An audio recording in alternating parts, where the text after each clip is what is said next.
Booyah! Yeah. Yeah. Okay, I have to get a new countdown. That countdown sucks. A, I want one that's 1 minute long, and B, I need one that has better music because that thing drives me insane. Yeah, Pete's probably pretty disappointed, to be honest with you. I know. And like Barn is really like he's against it too. So he's gonna hold a rebellion or a revolt or a mutiny. That's what it is. So what did you do this weekend? Well, my wife, who is much smarter than I've ever dreamed of being, finished NP school. So, yeah. And she's already passed her boards and stuff. Like she already has a job lined up, but she's not going to start that until after she comes back from maternity leave. But anyway, they call it hooding. They hood the doctorate students. So they have this big sash thing that they like hood them with, lay it over them. Okay. And so, sorry, I'm trying to share our deal at the same time. But so we did that on Friday afternoon. My apparel sales for Beer Money have, and the Pro Mod too, but mainly Beer Money have picked up. I was way behind. Yeah. I mean, I had orders I hadn't shipped from like March, maybe. Oh, I don't know. Shit. Early April. Oh, okay, gotcha. And partially my fault. Well, actually all my fault, but I had gotten another order of T-shirts, and then we went on like a 3 or 4 race in a row weekend deal, 4 weekends racing in a row, and I sold out of the shirts that you were supposed to send to other people. Well, I mean, I got a big order, so some to go to the racetrack, some to fill orders. Well, I took them straight to the racetrack, and I sold out. So then I had to place another order, and those just came in, and along with hats, which I posted information about that today. There, I have Richardson 112 style trucker Beer Money hats. I must have that. I have a new order of Beer Money T-shirts, minus 4X and 5X because I screwed the order up. But those will be coming soon. I placed that order today. Pro Mod shirts are getting kind of low. I've started selling them at Hot Rod Randy's horsepower headquarters at the NHRA races, and they sold really, really, really well at ZMAX. So Melissa and I spent Saturday cleaning the garage out again to make room and start making it kind of my apparel sales area because, I mean, I shipped 49 orders, or I put 49 orders together last night. I've got another 20. I've got another 29 right here that I've got to do tonight. And those all came in today. So I just Sunday, we didn't really do a whole lot. It was Mother's Day. Yes. And we just spent it here trying to kind of lay low on the traveling too much right now because Melissa is super close to having our child. Yes. So the Bambino is imminent. Real Nash close. Is like, oh yeah. Hey, dude, and Melissa's like, anytime you want to get out of here, you're welcome. I told her she had to wait until Monday because we are supposed to race NHRA Pro Mod at Virginia Motorsports Park this coming weekend. However, the weather is not looking cooperative. In typical Tyler Crossnow fashion, he is getting pummeled. Golly, 80% Friday, 70% Saturday. Yeah. So he's the rain whisperer. Like, yeah, it's pretty ridiculous, really. It is. But so depending on what happens weather-wise, I think Sunday looks okay, and if it does rain out, Friday, Saturday, or both, and we don't get to qualify, which would be the second time this year, which is unheard of, we would go straight into eliminations based off of points, which would be okay with us because we're second. But we'll just have to see what happens. You know, that would suck though. Still, it would, but straight off kind of the trailer, and you know, well, the way that we race though, and kind of Justin's MO, which I kind of, you know, we kind of get along. Our opinions on that are, I mean, I would love to go out there and burn the scoreboards down and qualify number one, but we don't really race that way. Right. And I don't know that it wouldn't be. I think we would be okay. But regardless, obviously, we would love to make 3 rounds of qualifying and go into race day. But according to Mother Nature, we may not get to do that. So we'll just have to see. Yeah. So would NHRA have the event if Sunday is the only day? I think so. Yep. I mean, Gainesville is a good example of that, right? They had record rainfall in a matter of 2 days when we were there. And we went straight in. I mean, we were in the lanes for what would have been our one and only qualifier on Saturday night, and it just was getting dark and rainy kinda, and just not really ideal. So we ended up going straight into eliminations based off of points from the previous year, which fortunately for us, we had a really good end to the year, obviously winning 2 of the last 3. So I started from the 6th spot, which we faced Chris Thorne in the second round and lost. But so, yeah, I mean, I think that if Sunday's clear, you'll see and Friday and Saturday do as though they're going to, then I think we'll go just right into racing. But only time will tell. Yeah, exactly. Well, I had an interesting weekend. So Thursday night, 9:30, departing Dallas Fort Worth for Sacramento International Airport. Brent, I will tell you, Sansucci in the house. Brent says, "Who's that flag?" Talking about the flag on my refrigerator up here. That is my grandfather, my grandpa Lanning, Earl Lanning. He was a World War II veteran. And so that flag was from him. He was a badass. Super awesome dude. Taught me how to weld, taught me how to do all kinds of fun shit. He was not into hot rods until he was 75 years old. But he was a mechanic and worked on cars his whole life and all kinds of stuff. So yeah, learned all kinds of stuff from him. But anyway, so Thursday night, supposed to be landing at 11:11 in lovely Sacramento, where Monty Fitzgerald was supposed to be picking me up for the main event drag race that we were going to be live Friday and Saturday. Well, my flight got delayed, but at 5:00, it was already delayed, right? So it wasn't like I was going to the airport and then it got delayed. It was delayed because we had weather all day here. And so flights that left here to other places and then had to come back here for me to get on that plane were late. You know what I mean? Yep. No big deal. So I roll up, flight gets delayed to 11:25. I roll into the airport at 10:05. Roll up, the priority desk is closed. So I ask a dude, I'm that guy. It's horrible. I asked the dude, I'm like, I gotta check bags. He's like, no problem, dude. So me and another guy, he checked us in real quick and said, oh, you're good. You're 11:25 flight. You have plenty of time. Oh, yeah, I know. That's why I'm here. I'm a professional. Off we go. Land at 1:00 in the morning. And, speaking of Monty Fitzgerald, here he is. Hey, sir. Look at you. Oh, what are you laying down on the job?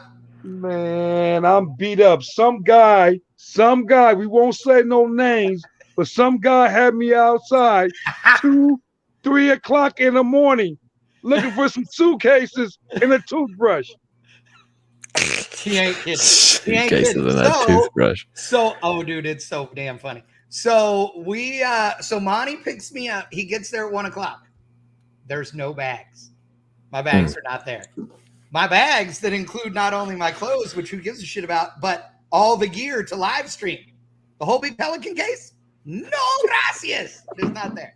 So Monty is laughing his ass off. It's 2:00 in the morning by the time I get done talking to the luggage people who have no idea. They're like, you were there in plenty of time. I mean, your bag is still in Dallas. I'm like, okay. So when does it get here? So we're out.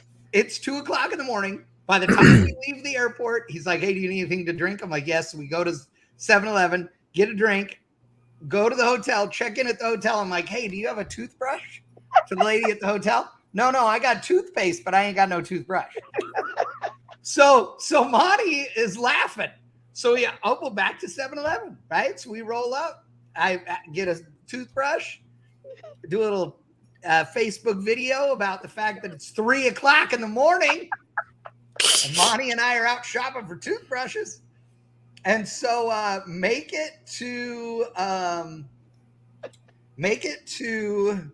back to the hotel. He has the guys pick me up at like 8 o'clock in the morning. It's 11:30 before my bags show up. Oh, look at this, Matt D. Young in the house too. It's late. I'm like, you got to be kidding me. I am wanting to kill people.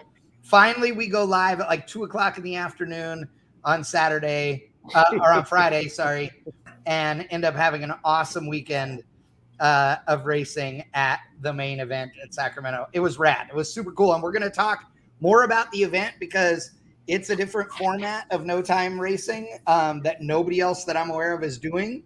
And so yeah, Monty and I are going to talk about that, but we're not going to talk about, wait a second. You said I had you out. You had me out until 4 o'clock in the morning on Sunday morning. No, 3 o'clock. Till 3 o'clock in the morning on Sunday morning, out street racing in Mexico against Bodie. And then and then I had to go to the hotel. I took a shower and then went straight to the airport. And then got here and had to go to brunch for Mother's Day and be all, yay, I'm chipper and awake. Woo! Yeah. Monty's laying down on the job. Matt DeYoung, smack him for me. You're closer to him than I am. Let's go, Monty. Where you at? Let's go. He's in Sacramento. He's still closer to you than me, but yeah. So that was my weekend. Matt DeYoung, what did you do this weekend? Anything exciting? This weekend we had our Summit Series team race. So race number 5 of a 8-race series. It was good. We had night racing, our first night race of the season, so that was good. Yeah. We couldn't do night racing at Sacramento because you're not allowed to. Dude, So the curfew at Sac is 9 p.m. except on Saturday nights when it's 10 p.m., but they do not like to go past 9 no matter what because they're trying to keep the neighbors happy. Dude, we went to like 9:50 something. Yes. It was all of it, dude. The last final, actually, the guy that won, because the guy runner-up was broke, they just pulled him up and let him stage and called it. We're like, you're done. You don't get to run. Although, in fairness, he didn't have a door on his car either. He had blown his own door off in the semifinal. So that's pretty badass. Yeah. There were a fair number of cars that lost body parts at this event. You know how you fix that? Just leave them off. You just don't start with them. Yeah. You leave them at the trailer. Leave them at the trailer to start with. You ain't got to worry about it. Yeah, I feel that's where you're going with it. Yeah, except Lyle. Now, okay, so I want to talk about that. You segued into that. Let's talk about this. So we did not see this at Monty's race this weekend. There were no missing body parts at least not at the start of a run. I mean, there were a couple of cars with no hoods on them or whatever, but that's, normal. But there also were no weirdo cars. There were no strange stuff. There was, again, no big body panels missing or whatever. Lyle, you made a post this last week about how just absurd some of the cars are getting that are running in the no prep world and the no time world. Yep. So, explain. Well, I mean, no prep racing has evolved very rapidly over the past couple years, I guess. It was kind of just the street racers were kind of doing their thing at the racetrack, and it was a way for racetracks to make some money when things were slow. And it's easy for racetracks to make money because they don't have to prep the racetrack. It's good. I think it's great for any track really to have some form of a consistent no prep deal when their bracket series isn't running and they don't have some big event. There's no reason at all they shouldn't do it.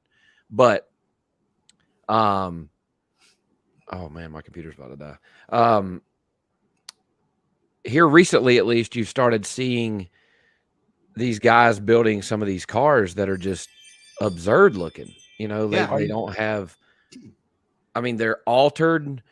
They're, Are you talking about the Mustang, Lyle? Well, that, and I know these guys. Like, I know Nick, I know Nate Weimer that built this S10-ish looking thing. And while I applaud the innovation, to me, it's starting to take away from the racing. from the real look of real cars and the relatability to what's out there. Like at what point do we just all build, doom buggies, and put just ridiculous amounts of weight in ridiculous places? And I mean, while I understand why they're doing what they're doing and they do fit the rule, there's a spirit, I think, that they don't fit at all. And there's where I have a problem. I'm gonna plug my computer up. Y'all keep on. Sure, because these are the same people that if they were sitting here talking about NHRA Pro Stock, they're the same people that would be like, well, nobody can relate to them. They don't look like cars. And they'll bitch and moan and yell and scream and be complete assholes. And then they show up to the racetrack with a shopping cart with a big block, right? Like, and actually that's not even fair because that'd be creative at least. I mean, but some of these guys are taking, I've seen some stuff here that thank God people just bash on them for it. But dude, you take something and you take a pickup cab and then a couple of panels of plexiglass with some stickers on it that you stole off your buddy's sprint car and you put them on the frame rails in the back and you call that thing a truck. Like, dude, sorry, that doesn't work. Well, like, and the point that I made in that post, because there were differences in opinion, right? There were guys that were like, oh, you're, don't bash them for being, for their innovation, and on and on. And I've said many times, it doesn't, just because they're functional doesn't mean that they don't look and are a ridiculous piece of machinery, right? You know, and they were like, well, you don't run a hood and you were the one that put a dumbbell on top of Beer Money and this big ridiculous wing. And I'm like, okay, fair. But somebody who has never seen the car before and has no idea about its backstory, nothing at all, can look at Beer Money and tell me exactly what it is. Yes, everybody knows it's a 4i Fox body. 100%. Correct. But some of the car, and there's really two right now that everybody's talking about. It's that I think it started as an S10, and then Nick took Turbo John's old car, took the whole front end and stuff off of it, stretched the nose. Like, if you don't really know what that car was and you don't know anything about it, if you look at it from dead ahead, there's no way you're telling me what that thing is. No way. Not at all. There's no way you're telling me what Nate's S10 is. And that part of kind of the backbone and the point of my post is what I was referring to. Like, I understand that backside of the track, they're getting so fast now that some of these things are starting to make a difference, that if you can set the motor back, a foot or 15 inches or something, and then you can take all the weight off the front and pile a bunch of weight in the rear.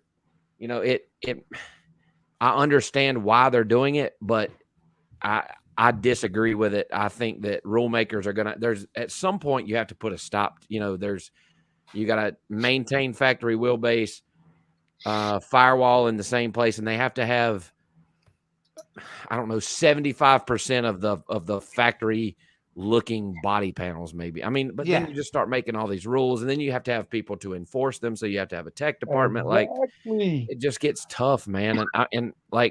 So on the flip side, Monty, I'll ask you, do you just say, whatever goes? Do you just say rules are off? You can do whatever you want to, as long as it's on a 28, and it's got factory firewall and floor pans, anything goes. Before Monty says anything on that, because that's a great segue. So Monty's event is different than any other no time event I've ever been to. Now, it's not a no prep event. There was prep, but it is a no time event. But there were classes. So there are classes based on ET, even though there's no time. I know that sounds odd, but wrap your head around this. So there is a 4.0 index class, 5.0, 6.0, whatever, right? Like, just name whatever numbers. The idea behind it is that instead of having, 5 cars that show up and are competitive and another 25 that show up or maybe don't because they're not competitive because they can't run the 4.0 that somebody is going to run because they brought their Pro Mod out. Instead, it makes it so that nobody cares what your car is capable of. No time is going to show. Nobody cares what you run as long as you don't run quicker than that index. And so that means that you get guys that have cars that are fully capable of running 4.0 who decide they're going to run 5.0 for the weekend, right? And all that matters is whoever crosses the stripe first, and then there's a guy in the tower that goes, yep, that's okay, right? It's just like back in the day with Pink's All Out, right? And they went, nope, that guy was sandbagging, so he's out. It's the same kind of deal. And it works, and it worked really, really well. But there were no rules other than just NHRA tech. So what do you think, Monty, about having to do that to enforce rules if you got into all the weirdo stuff? Well, like Lau, if you do it like that, then the deep pockets will start winning. A person who has a deep pocket will start winning. Now, we had a 4.0 index that paid $25,000 to win. And reason being, Lau, most cars on the West Coast, say Pro Mod, Lau, are like 380 players, 390 players. Yep. Okay. So you take 5 degrees of timing or 10 degrees of timing. Now you are a 4.0 player. A guy like me that don't have the backing like you, Lau, but I will come up and race you because now the index is the equalizer. It takes the pocketbook out of it. Yep. Yeah. And it makes it so that if you want to run, if you go, shit, I'm not capable of running the 4.0 guys, then you don't. But the 4.0 guys, all the dudes with a bunch of money, they can all race each other. That's fine. And then you drop down. So we had we had a 5.0 index, we had a 460 index, and we had a 4.0. Yeah. And just like what we do is we put the index in the clocks on the computer like a bracket class. There's no time, but the computer tells you if you go 399, the wind light goes on the opposite direction. Unless he went 398. Correct. Exactly. Right. Well, here's the problem, though, on the East Coast with what you're talking about is a popular way that these no prep events are ran here are either from the back of the track where there is no timing system. Right. And they're using a flashlight and Joe Dirt's cousin down there with his VHS camera recorder, right lane, and then everybody will start. So, or we're running from the tree where we should use the tree and the timing system like God intended, but instead we stand up in the middle of the racetrack in front of the tree with a flashlight, and we still depend on where we won't go there. But there's a couple ways there's actually 3 ways. We either use the racetrack like God intended for it to be used, or we stand up in front of the tree with a flashlight and we flashlight a race, or we're from the back end where there is no timing system. So 75% of the time when we're no prep racing here, and I'm talking about no prep, I know, but that's not an option for us, so you can't index the cars. So it's just heads up and the first one to the other end, and a lot of the way that we are taking the big pockets, I guess you say here, is just using the surface as the equalizer. But to your point, the deep pockets still find a way to win there. We don't have, and people try to argue with me like Beer Money's not a nice car. It's not. No. It's a pile of shit when you boil down, when you get down to the nitty gritty. It's still the chassis and body that we built in 10 days in California. Now it's got a pretty nice motor in it, got a decent transmission, shit tons of electronics. Like, yeah, that part of it's nice, but the bones of that car are still the old pile of junk that we built, in 2018. But we've just had 3 seasons with the same combination. Pete Harrell's really good with a laptop. Biggin's really good with a chassis setup. And we've just got the car figured out. And we just got ahead of what's local, right? Okay, like we just jumped out. Love? Yes. Okay, so. And we ride it. Okay, so now, most of the people on the West Coast are / bracket racers. Yeah. The spring fling, bracket racers, that's the big thing here. So what I try to do is take the NHRA style of drag racing, Top Sportsman, bracket racing, and combine it with the no clocks grudge style. I try to combine both of that. Yep. To pull both elements in. Yep. And you guys got a racetrack every 150 feet, 150 miles. We don't. If not It's closer. dying. Yep. The West Coast is dying. So I try to kind of, put a little Kool-Aid and mix it up. And that seemed to start working. Because, Lau, think about it. The one class, 4-0 class, paid $25,000 to win. Shit, really? 12,500 runner-up. 5,000 apiece for the semis, and Dude. 1,500 for the quarters. Wow. One class. Wow. Yeah. Well, Dude, what this did is what big did money. 5-0 index? What did 5-0 pay? The 5-0 paid 8,000 to win, 4,000 runner-up, Yeah. 2,000 for the semis apiece, and 750. Wow. And the biggest class was 460 index. Yeah, 460. 460 cars, how many dude, was cars the were in it? biggest. 23, and it paid 10,000 to win, 5,000 runner-up, 25 for the semis, and 500 for the quarters. And it cost 500 to race. Yeah. Dude, and the thing that everybody said in the chat, like on the live feed, was, oh my God, I didn't know that there were this level of cars on the West Coast. Like, dude, because we had everything you can imagine. And the thing about it is, like, everybody in the rest of the country seems to somehow think that the West Coast doesn't, like, race and represent. I can tell you that some of the quickest 26-inch tire cars on the planet are West Coast guys. I can also tell you that you know him.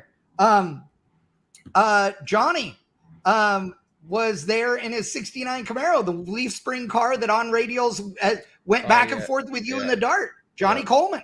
So that car has been, and bless his little heart, the announcer, Pagano, great kid. He was super good, but he was like, oh yeah, this 69 Camaro. And he had no clue that Johnny's car has held the radial, record on a leaf spring like multiple times. Like, yeah, you only get your half of the time slip. Nobody gets double time slips. You only get your half.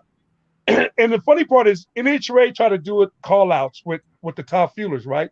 Yeah. But wow, if we were somewhere and you just went, say, 377 in the pro mod, right? Yep. And you call me out, I'm not taking that call out. Right. But if we all in the 4.0 class, you can't tell me you know the difference between a 4.0 and a 420 or 415. You can't tell the difference. Right. No, not watching it. What happens is that eliminates all the duck hunting in the first couple rounds. Yep. Because there's no clocks and you only get your half of the time slip. And I can tell you that it's like all of it. Some of the fastest guys got knocked out in a hurry because they got down there. You get a Pro Charger guy racing a turbo guy, and he gets down there and thinks he's going to fender race him because he can't break out. And the turbo guy goes, whoa, I'm gone. Well, I mean, if you think about it, if I'm a 410 player and go 010 or 05 on a tree, that leaves a very minimum window at the 8th mile. You have to either go, 4.0 or 399, you losing. Yep. And there were also guys who are like A gas, B gas, NHRA racers, which those classes also were at the race, A, B, C, and D. So A is 760 index, B is 860, C is 960, and D is 1060. Okay. Right. And that it's super popular here on the West Coast.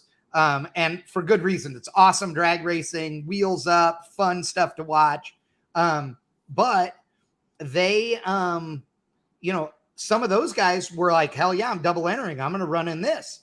Well, those dudes are like you, Lyle. They're on the tree, right? They're 20 light guys all day, day. And they're rolling up against some guy who is a heavy hitter, no time guy, where a 50 light is the best he can do. But on the other hand, there were some no time guys there too that were 00 every round. Right. So, Right. I mean, And Matt will know. Matt, at bracket racing, if you not and I'm learning bracket. My son is a bracket racer. Yep. He'll tell me, "Oh yeah, Dad, I went, a 10 on a tree and dropped them on their head, and I don't know none of that. Dead on with a 4 and gave up the strike. That's the learning process. Right. Totally. Monty is a index racer and just won MB gas. What, a month ago now? Yeah. Yeah.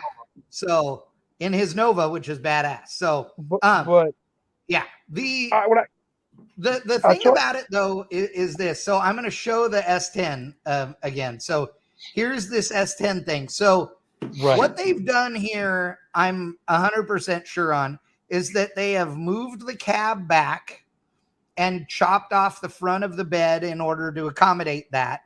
And so that's what they've done. And they've also then moved the engine back with it. Right. Again, I appreciate the thought, but here's the deal. To me, that's okay. I'll bet you the wheelbase is stock. It is. That's what I was going to say. The wheelbase is stock. I could get over that if they put a nose on it. And here's the thing.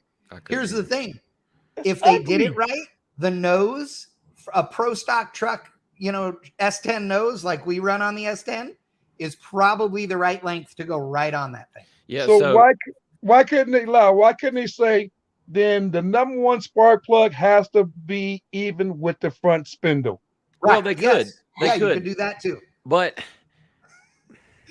like the problem, Wickham says, "What kind of bullshit fuckery is that?" So Matt's are laughing. The majority of the promoters or sanctioning, there's no sanctioning bodies, but the majority of the promoters that have a rule set that we follow in the Southeast is stock wheelbase plus or minus an inch or two. Okay. Factory firewall with factory floor pans. Right. Well, he's got all that. Right. Like the wheelbase is stock. The factory firewall and the factory floor pans are still in it, and they're in the factory location in relation to the cab, right? Okay, not in relation to where they used to be on the frame. So what he's done, and Nate's not a dummy, do I think that thing's ridiculous? Yes. And I told him straight up, I'm like, dude, I applaud your innovation, but that thing looks riduous, Right. But you could Matt's say, like, yes. What would you do like at your track? How do you handle this, Matt? Well, that's a great question. I mean, look at that. Like, what's there? And now you talk about what Lyle said is now you have to have a whole tech team for this specific thing, and we're a firm believer at our track. I run Tucson Dragway. So Tucson Dragway is a huge deal that if you bring it, we want you to run. So we want to make it right for everybody, but holy cow, like that's very altered, right? Right. Well, yeah. So Monty, you could say, or Chad, whoever said it, you could say that the number one, number 1 and 2, or whatever, 1 and 4 on a Ford or whatever, have to be even with the spindle, or whatever. You could say that, but just like Matt just said, then like at Dig or Die in July, which is the biggest no prep race on the East Coast by far, it's at the top end of Rockingham Dragway. It's 100,000 to win. There'll be 300 cars there or something crazy, 200 cars there in small tire alone. And you've got to have somebody or a team of people that can get through all 200 of those cars and say, yeah, I know all you got to do is say yes to spark plug, but that's still a lot. Like that's another team of people, that, and who's to say that these guys don't alter that, and then move these dudes aren't dummies. But look at this. Look at the steering on this thing. Wow. I mean, look at the steering rack that's out front. Wow. How high is the crank center on that truck? Oh, dude. And the bump steer has got to be. Chad, put your mouse on the balancer. Do what? Put your mouse on the balancer. I think I see it. Okay, there we go. Yeah, okay. So that's the bottom of it? Yeah, that's about the bottom of the crank 15 pulley. inches. Almost 15 inches at least. Oh, yeah, because that's a 17-inch wheel. Yeah, that's a 17 or 18-inch wheel. So there's no way it's less than 15 inches. Yeah. Right. Now, I don't think you can make a crank centerline rule. You'll never be able to measure that, No. But you could say that the number one spark plug hole has to be in line with the spindle or in front of it. And that would fix some of that, but like that thing is probably going to be stupid fast on the top end of racetracks and on the street. Like it's probably going to work really well, but man, and Chad, I sent you the picture of Nick's Mustang as well. I don't know if you got it. Did you? Oh, the Mustang. I seen the Mustang. I seen it both on before and after. It looks like a dune buggy that's in the sand dunes with a top fuel wing on it. That is too good. So and it probably Matt, has you guys 12 run inches no of travel. prep races. Like you do no time events, no prep events. Do you have a set of rules on that, or is it run what you brung?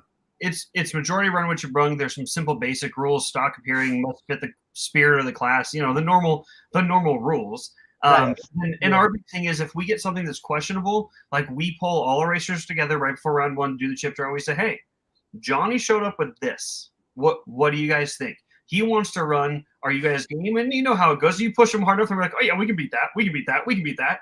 And they're all racing now, and it's for the fun because at the end of it, we all want to have fun and race and be the first to the finish line.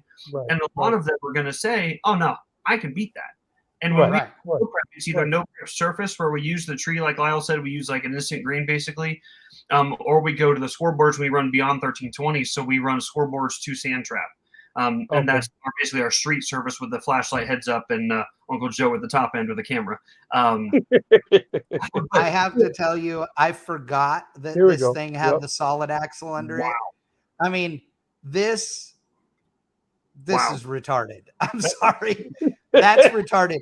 And it's so like there isn't a chassis guy on earth that thinks this is good. Like, look, they hung weight on the front axle to keep the axle down so it will steer while the nose is like, I mean, oh my God. Hey, somebody thought a lot about it.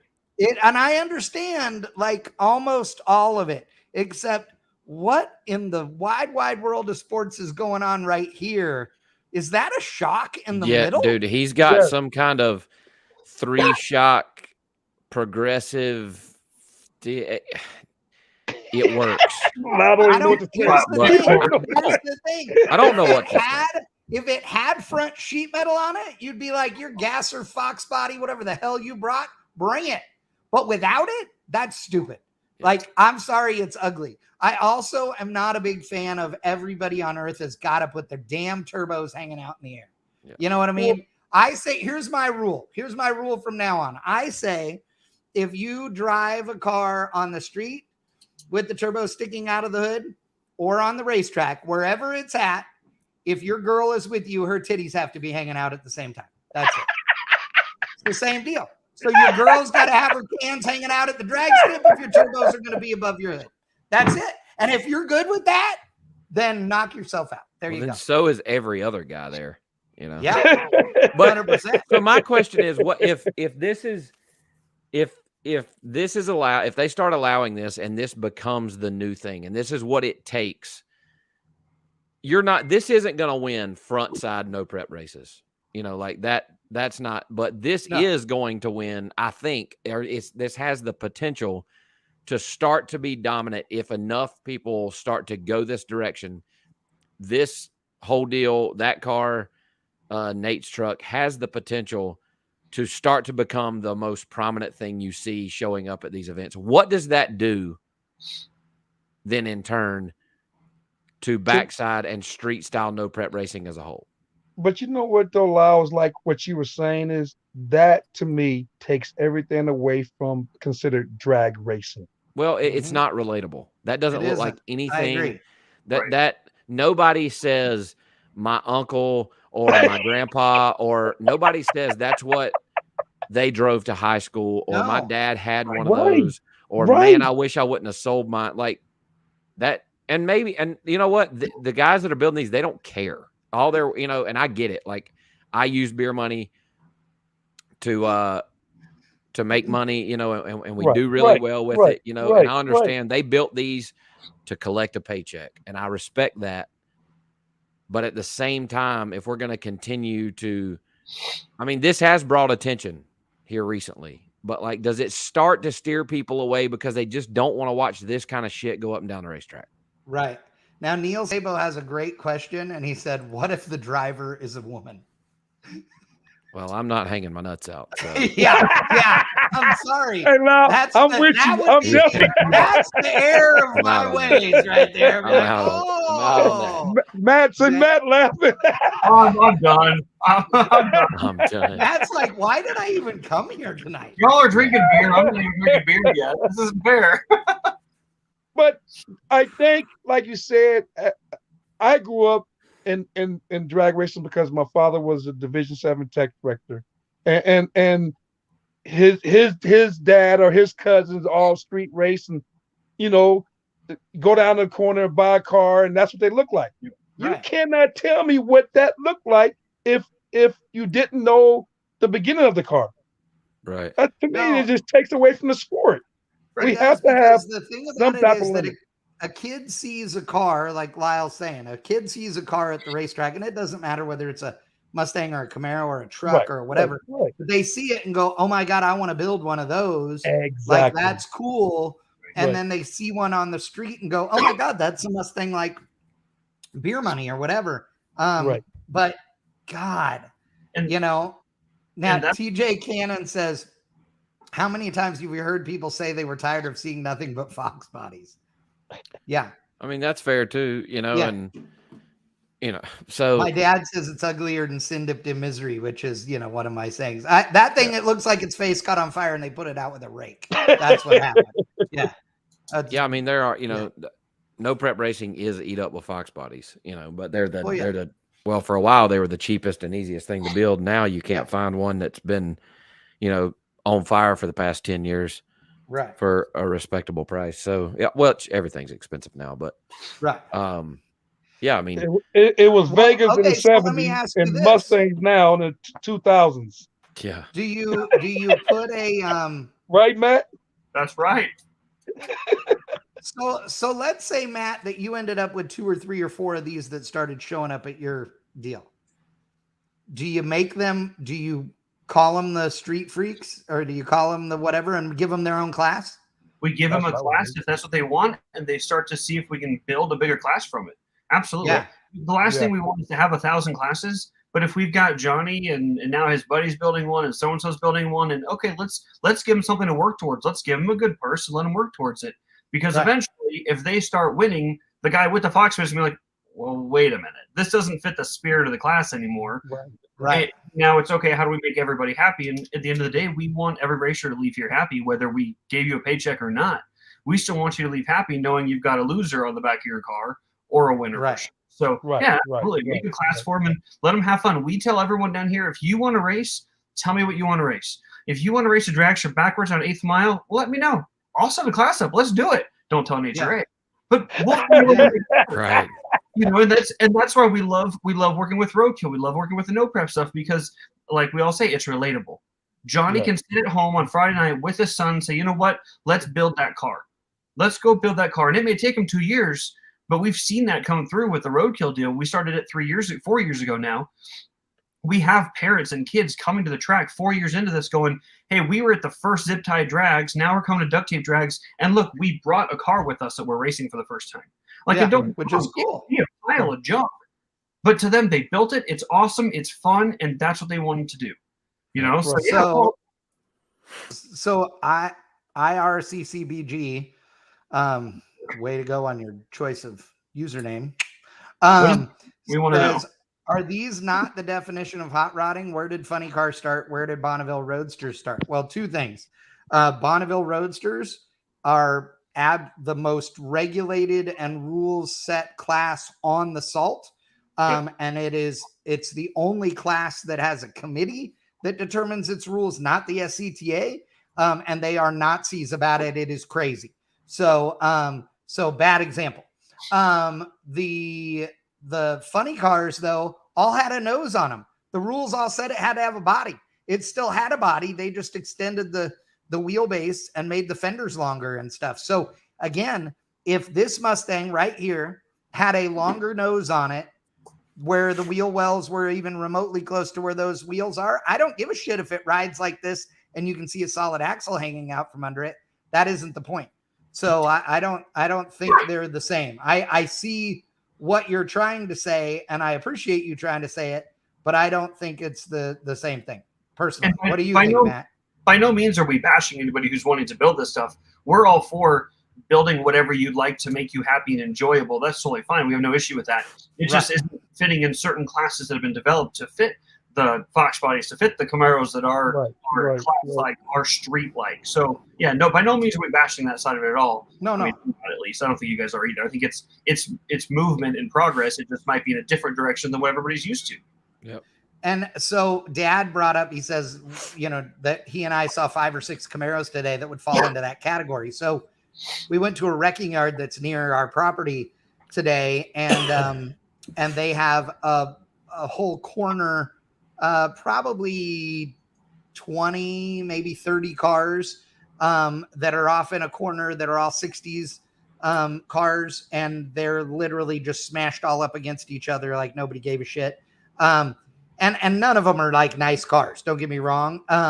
Some of them are way less than nice. I mean, some of them are totaled wrecks, but there's like 7 or 8 or 9 67 or 8 Camaros and or Firebirds that are there.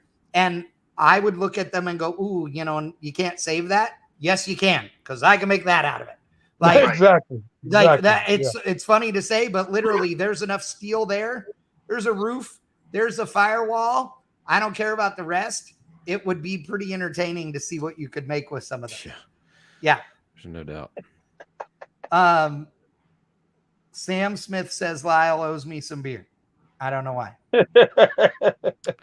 Because he doesn't drink beer, and there's a lot wrong with him. But yeah, that's just the first thing. Yeah, but exactly. We made a bet a while back, and he lost. He did. Oh, he did. And so he has to drink beer in response to that. So we'll gotcha. at some point. But so how really good with the no time? I'm interested with the no time. Good. Whoa! He piqued my interest. Go ahead, Lyle. With the no time index stuff. Yes. I mean, it's just so different. I'm back and forth on how it would work out here. Okay. Because and the reason I say that is because it's not dying here. Like, if anything, we are on the ramp up as far as drag racing as a whole and its popularity, right? Like, I can from where I'm sitting right now, I can be at a drag strip in 35 minutes. Okay. I can be at another drag strip in 1 hour. I can be at 2 more in an hour and a half. Wow. I can be at that's 3 in an hour and a half. Another one in 2 hours. So within 3 hours, I can probably be at 10 or 12. Right. Within 2 hours. Well, that's more than most states on the West Coast. Yeah. Well, see, that's exact, Matt. We got Reading, which is 3.5 hours. We got Sacramento, Sonoma. yes. We got Sonoma, which is an hour. Yep. And then Bakersfield's 4 hours. After that, Fontana just closed. Yeah, so Irvingdale's 8 hours away without a drag strip. Yeah. Right. And then Verona. Oh, yeah, Verona. So there's 6 drag strips in California, really, right? Right. And you got to remember that California is the size of the entire East Coast from the Mason-Dixon line down to Florida. I mean, literally everything y'all call the South, we are all that. Like, so by the way, Norfolk, Virginia is not the South. I don't give a shit what the Mason-Dixon line says. Y'all are wrong. Like, that is not the South. So wow. Okay, yep. So your pro mod, right? It's the best of the best. Yep. And a person like me who drives trucks for a living, this and that, I would not dare to jump in and run like you, Stevie Fast, stuff like that. But do I feel I can outdrive you? Yes, because if a driver, that's what we do. The drivers, we feel, if I didn't feel I can outdrive Lyle, then I don't need to be in the car. You know what I mean? Right. Yeah. And Lyle, you're the same way, right? No matter what, it's I think I can outdrive the guy in the other lane. Yeah. Right. But now say if it was okay, Lyle, you have to use your car, your same Pro Mod car. We have cars that weigh 2,600 pounds, 3,000 pounds, screw blower, Hemi, that look like a 65 Chevelle, like Burbage, but the index is a 410 or a 40. Now we have a chance. Because it's going to take you, you know what I mean? It's going to take you that much time to kind of slow your stuff down. I get it. And You know, and that's the reason what it is. Go ahead. But on the flip side of, like I was saying, the fact that I can be within 6 hours, I can be at, there's no telling how many racetracks I can be at, probably 30 or whatever. But none of the Pro Mod guys are going to slow there's enough racing going on that they don't need to slow their stuff down. You know what I'm saying? Like, they can go Pro Mod race pretty much anytime they want to. Right. That's understandable. But tell me this. If you were somewhere like Matt says, okay, you know what? We got a 4.0 class. You know what? 50,000 to win, 25,000 runner up. What would you do? Would you not at least think about it? You would. Yeah. Well, there is a class that ran at Monty's race also that doesn't have an index. Okay. Yeah, Top Gun. Top Gun. Out the back door. Gun was, it don't matter if you got the balls to drive it, you can bring it. Yeah. Anything goes. And Top Gun paid 15 to win, right? Yes. Yeah. And 15 to win, 7,500 to runner up. And it was, it was a badass class, but it was, we have 8 cars? Yep. And a lot of guys double dip. We separated the cars because, like I said, most of the guys on the West Coast are, other than Roger Holder or something like that, are 380s, 377. But where you guys come from, if you can't run a 65, 66, most guys don't qualify. Here we are 370s and 380 players. So you take 10 degrees and add 40 pounds, that 380, and Pro Mod just went 4.0. Now you have a chance of winning $40,000. And a bunch of the cars that showed up to race this weekend at Monty's race were West Coast Outlaw Pro Mod cars. Yep. So the West Coast Pro Mod Association is awesome. It's run by Renneria Brothers. That's why they were there on site doing all the chip draws. And the action was great. And there was a ton. The racing was really, really good. There were a bunch of Pro Mod guys who race each other on a regular basis. And then a couple of them that went, no, I'm going to slow my junk down.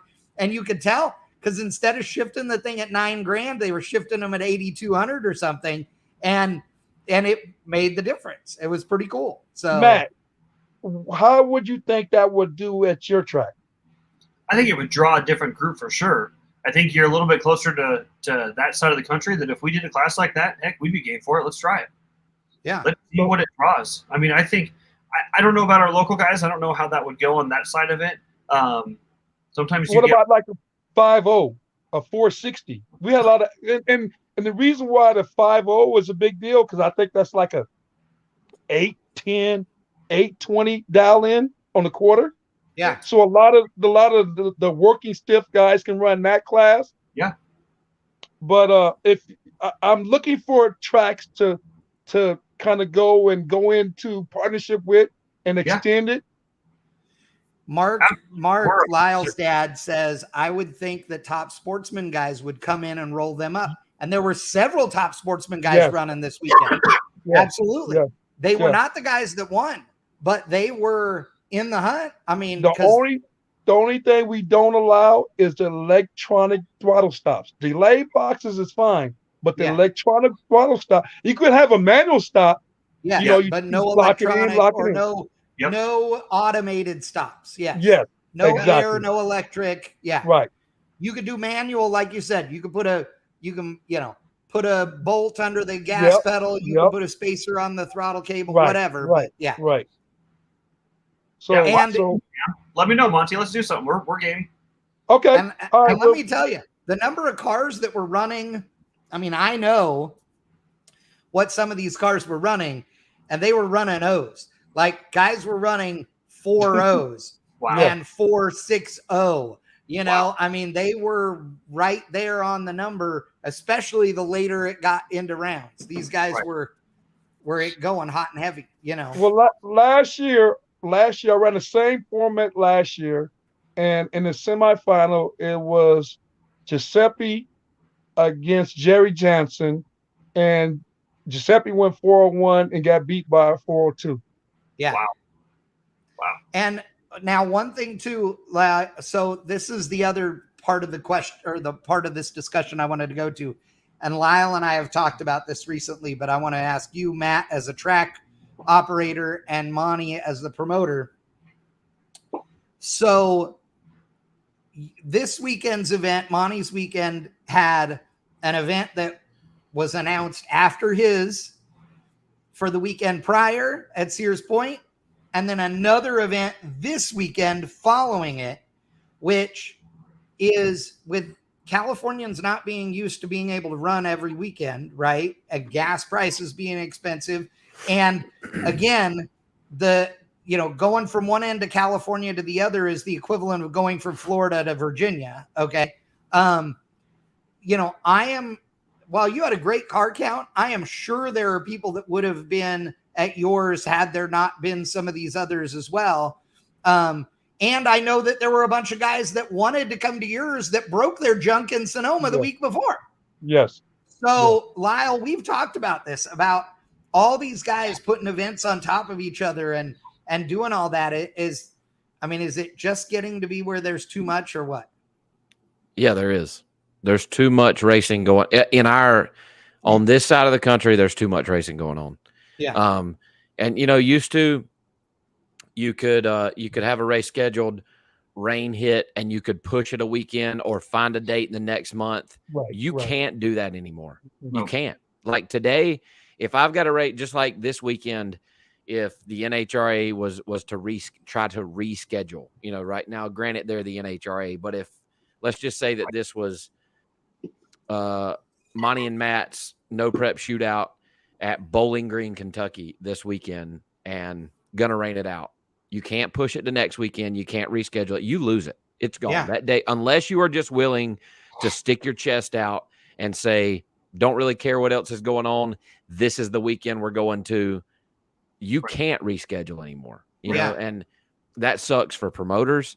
That sucks for racetracks, especially because more than likely it's not that the racetrack has something going on that date. There's some other local track or a friend and a promoter. Somebody else has got something that is, fits the same rules, has the same cars going on within a couple hours of where you're putting the race on, and you just can't reschedule it. So I think there's way too much. It's super saturated right now. And so are the car counts lower than too? Well, so here we can go down this rabbit hole if you want, but the car counts are dwindling where they're not paying the big money. So big purse, big car count, right? Big car count, big purse, big money comes to play. Big money and big players start killing the bottom half, and it's just this trickle down domino effect that's going to kill it all together. Wow. My payout, just my payout was $170,000. I had a low car count because why? Like one week before, people hurt their cars. Yeah. Now you out. It takes 16 weeks to get pistons. Yeah. Gas. Now you got one week before or 1 week after. So now people are picking and choosing, and they trying to stay loyal. Because Lyle, you have your followers.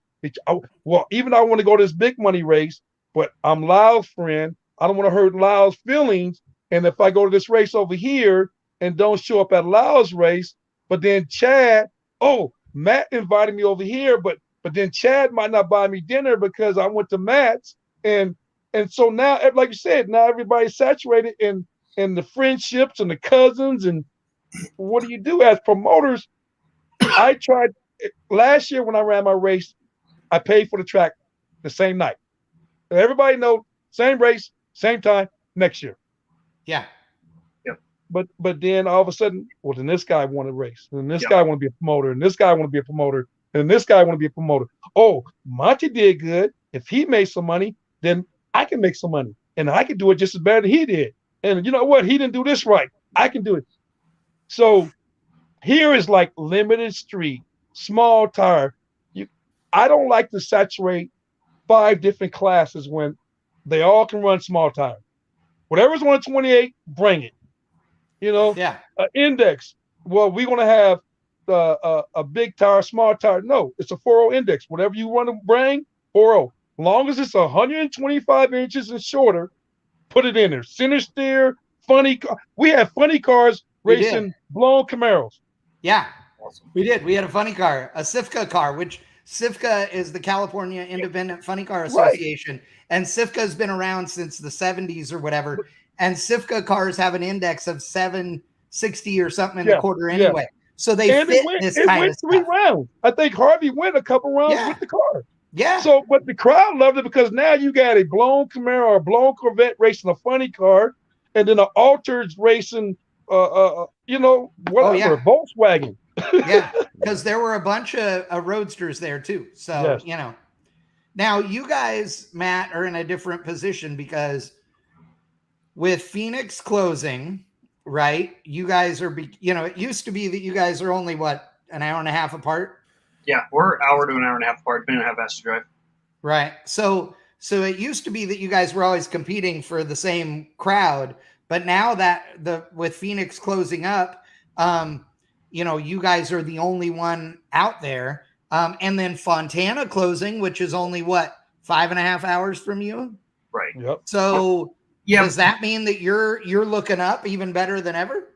So we work with Phoenix really well right now, the last few seasons and obviously the next two, with our bracket programs. And we really make sure that we're not running a street night while they're running a street night. So we're night while they're running a bracket night.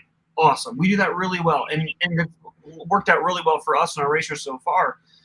Same thing with, you know, a big event. If we have a massive event, like our Nitro reunion, they're not doing anything but maybe a drift and drag night that's going to wouldn't draw vice versa. So that helps us a ton on that side. We don't want to see Phoenix go away. We're competition is good. That kind of close competition, we work really well with each other, and we're lucky and blessed that we can serve both communities easily like that. So it's going to get difficult on our end because you guys say that racing is oversaturated back there with so many tracks. We have the opposite problem, right? Our schedule is Exactly. We can't put a rain date somewhere because we're already booked. So it's not that there's 1,000 races happening all around us. We can't do it because of that. We can't do it because we're facilitating as many as we can a year. Right. We have the weather to do it. But if you say, hey, we rain out this weekend, can I have next weekend? I can't give you it till next year. Like we can give you a Sunday maybe. But it's that's what makes it hard for us is it's that there isn't the other tracks around to help with that. So we get everything, and we try to do a variety. We want to offer a race for everybody from 7 to 97 years old, and that's what we do. I mean, we race big wheels to wheelchairs. And that's what we did at my race. We had junior dragsters up to Top Gun, from junior dragsters to Pro Mod. Right. Yeah, and the junior dragsters are 790 juniors, and you know, which is a fast junior car, doing whatever they're allowed to go 80 miles an hour or whatever. Kid was like, you know, they're allowed to go 80.0. He was like 80.0 every run. I'm like, dude, that kid's dialed, man. Dude, so these right here are just small tire no prep races, and I'm going to start in December and scroll up. This is small tire no prep only. This is all this is. Only small tire. Yes. Oh, my camera's up. All those that's good right there. Oh no, we're just going to keep going. Jesus. Wow. And that's all within how far of you? Yeah, within what vicinity of you? I'm not done. So let's see. I mean, is that within 4 2 hours? hours, of you, 2 5 hours, 2 hours, 2 hours, 2 hours, 2 hours, hour and a half. Wow. Hour and a half, hour, 30 minutes. Man, I haven't seen. We would just die for that stuff. 3 hours, 4 hours. That one's pretty far, but a lot of these are same weekend. Like, right. so we're this weekend's the 13th, 14th. 1, 2, 3, 4 races, all within. Those are all in North Carolina. Yeah. On Okay, the same weekend. On the same weekend. But tell me this: that those tracks that they're hosting that many all at the same time, could they possibly host one race with all of those competitors at once, or no? Do they have the facility that could do that? Yes. Okay. So they're competing for people, which Yep. doesn't help either. It See, does. so On the that- 28th, there's 1, 2, 3, 4, 5, 6 races on the 28th. Wow. And see, here's the thing about that to me is that, so if you're a track owner, then you are, the only way that you make money at a racetrack, and, Matt can attest to this, is to have events happening there. Yeah. And big racing facilities, right? Like Las Vegas, let's say, they make their money to be able to survive by having all these other things that happen Monday through Friday as well, right? And the thing no racer wants to hear. So right now, because isn't it like this weekend, the big concert, Matt? Yeah. So they have a big EDM, electronic dance music festival that is at Las Vegas. They hold it there at the Speedway every year. And it is so big that facility could not have a single other event for the year, and it would be profitable with all of the employees they have at it for all of the racing facilities if all they did was have that concert. And they have concerts, and they have road racing and NASCAR experience and a circle track, well, actually 2 circle tracks, and an off-road track and a go-kart track and blah, blah, blah, blah, blah. All the shit that goes on all the time there in order for them to make money. Now, if you're somebody like Matt, who's running Tucson Dragway, you guys don't have nearly the same facility as far as, to be able to hold that variety of things. But right, but you had the circus come to town. Yeah, but instead, last Monday, we had Frank Hawley Drag Racing School on the racetrack in the classroom. We had the sheriff's department on half of the pits doing driver training.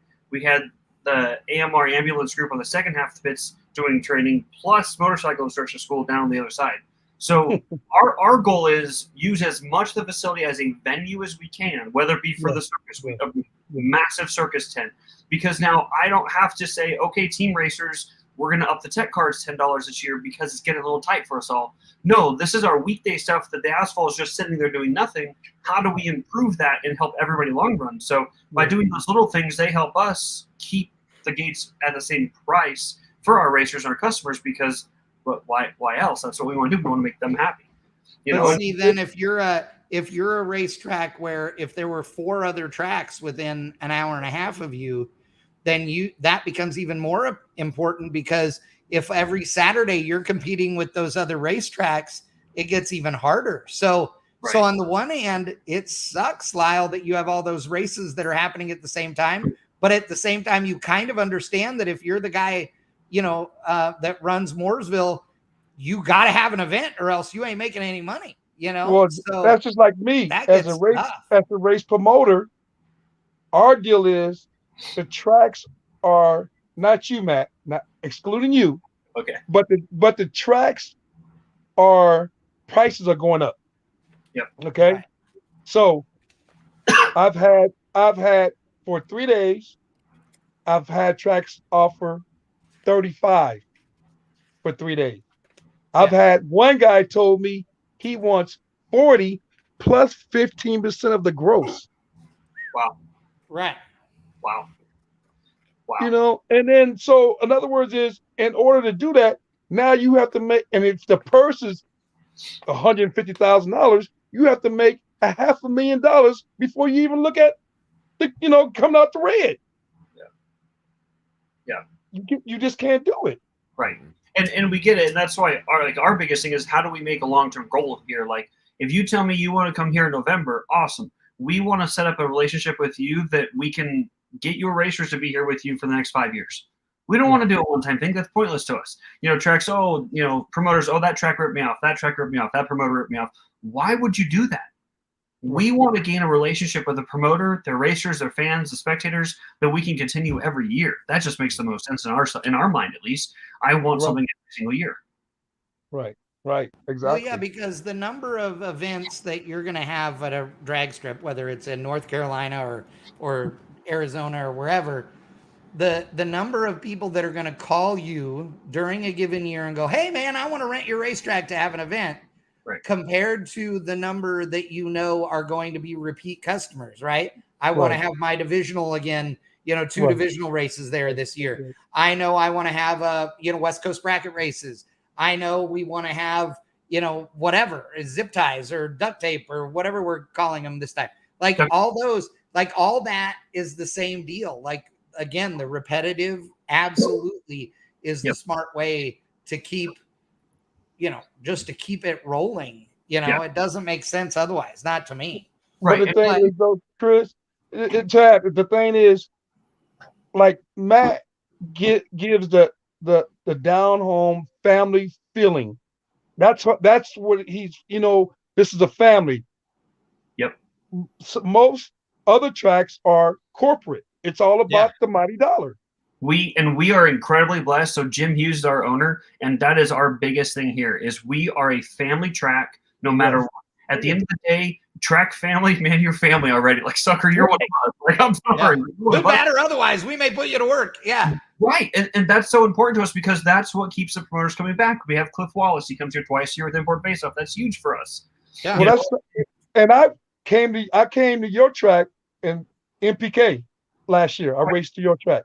And me and Jim go back 30 years, so you just like when you go to the supermarket, if it's somewhere that makes you feel welcome, you're going to constantly go back and back. Sacramento Raceways worked with me, the Dave Smith and his daughter and his granddaughter really open arms and worked with, like you said, Chad, we were supposed to be at 9, but they kind of like, okay, Monty, we go ahead, and we're going to give you a little more time. Let's knock it out. So stuff like that, when that happens, I have nothing but blessings and deep thoughts for the track owners and operators that do stuff like that. Yeah. And we were late because of a funny one. You guys will appreciate this, Matt and Lyle. We had a pair that went down the racetrack. And the guy in the right lane ran out of talent after a couple of pedal jobs. And started crossing the center line before the 8th mile, and proceeded to take out some cones and a bunch of other stuff. The dude in the left lane, he ran out of sense about the same time, and so he stayed in the throttle a wee bit longer. His luckily, bullhorns. Okay, so Lyle and Matt, I want to ask you this question because I had to deal with this. Yes. So listen to what he said. The right lane crossed the center line. Semifinals. Okay, this is the semifinal. On our side of the 8th mile. Yes. Okay, on our side of 8th mile. Yes. Right lane crossed the center line. Left lane hits the wall. At the same time. Who wins? Was it first exactly the same time? Huh? Was it first or worst? Okay. So hold on. So there's my theory. There's no first or worst because they're both safety infractions. Valid. That's the only way you can lose on a single, right? You can red light on a single, no problem. But if you cross the center line or hit the guardrail at an NHRA race, Lyle, if you was in your pro mile, what would happen to you if you was on a single? Yeah, you'd be out. Yeah, NHRA would. Yeah, on a single, would they? I don't think. I think you can cross. I think you can cross center. I think you can cross center on a single. I think if you don't. All right. Well, okay, but you don't have to go down the racetrack. No. Right. But I'm saying. I'm pretty sure once you break the beam, it doesn't matter. But I could be wrong. Well, with As a these single. two, it was okay. As a what's single, worse, as a the single, center on a line or the wall? competition, on Matt, look up- a buy run, I Yeah. don't think it matters. So Yes, so it does. So I feel Go ahead, like I'm going to say right lane's the one who crossed the center. So I feel like right lane possibly was making more of a safety hazard by crossing into the left lane racers. So right lane should have lost, I believe. Left lane then hit the wall. It just sucked to be him. That's exactly what it was, Was that but the it call? required some Okay. serious So- contemplation. So, dude. this is where, as a promoter, this is where. So no matter what you do, Someone's going to be mad. Oh yeah, oh yeah. So- Somebody's about wanting to whoop so- your ass. So yes, the center line infraction is a little more because he's coming over to the other guy. Yep. Yeah. Now, so what I did is I didn't want to get cussed out. I took it out of my hands and I told them to. I said, look, they both safety infractions. Now, either you guys talk it out and settle it, or you both lose, in which now you get semifinal money. Yep. $3,000 because it's the semifinals. Yeah. Both infractions you lose, and the next person who races the next round, it will be the winner, and the guy who loses will be the other third. It'll be semi instead of a winner and a runner-up. Right. Yep. And what they choose? They choose that the guy that hit the center line lost, and I'm moving on to that. And dude, I it would was agree funny with though because literally they go by and everybody's like, "Oh, he hit the wall." I'm like, "No, he didn't hit the wall. There were no sparks." I mean, it was at night, and I'm like, and Monty's like, "Review the tape, Chad." I'm like, going back. I'm like, "Oh no, I was wrong." He was because I couldn't see the sparks because he was so under me. Yeah. But it was, I mean, he literally was like right where the camera is whipping the fastest, so it's the least clear picture. You know what I mean? But Yeah. there was a ton of shit flying up in the air from the bullhorn flattening itself on the wall. So Wow. ultimately, that was what it ended up being. So it was, Yeah, but that it was- was like, A terrible decision. And you go from 3,000 in the semis to 12,500 if you make it to the final. right. Yeah. Yeah. That's So runner-up money was like, oh, I got- 12.5, so it mattered. You Right. know? Monty was going to switch places with Chad to find that scissor lift for a little while there. Oh, wasn't he? dude. Hey, don't So, get Lau, me started I mean, about Monty was that- trying to drive a scissor lift. Was that Don't the even right get call, me Lau? started on that. I mean, I think so. Yeah. I mean, that was worst in my opinion. So yeah, I think that was the right call. Okay. Thank you. Yep. See, y'all made me feel good. That's where the Like I full said, though, don't let Monty drive your scissor lift. Oh no, no, we won't do that. But All right. that's Y'all Okay, can. Yeah, no, I think it's time, dude. We're at 8. Oh, I got 29 orders to fill tonight before I go to bed. So Yes. Well, Matt. We're gonna call it. So, Matt, thank you so much for joining us. Hey, dude. good I to hope see you y'all, will man. Join us again. You see a lot. And Okay. Monty, thank you so much as well. As always, dude, I had a great time this weekend. And it was awesome to see you make a hit in Mexico for the first time since 1992. I'll put it this way: he scared Bodie. Oh, he scared him Oh, for reals. It was awesome. I also think Monty's butt puckered up a little bit when the cops showed up a little bit later. just a little. I flashed back my younger days. I flashed back to my younger days. Yeah, it was awesome. It Oh, was boy. way awesome. Thank you guys. I appreciate it. Chad, get Monty and I hooked up, okay? I will. I'll make Please. sure you guys get each other's numbers. All right, Lyle. Thank you. It's a pleasure, Lyle. Yeah, man. Absolutely. Thank you, brother. Yep. Matt, good Thanks, to see you, guys. dude. Yep. All right. We will See see y'all. all of you later. On behalf of everybody, thanks for tuning in tonight. It was a good time, and we will see you all later. Bye. Peace. Bye.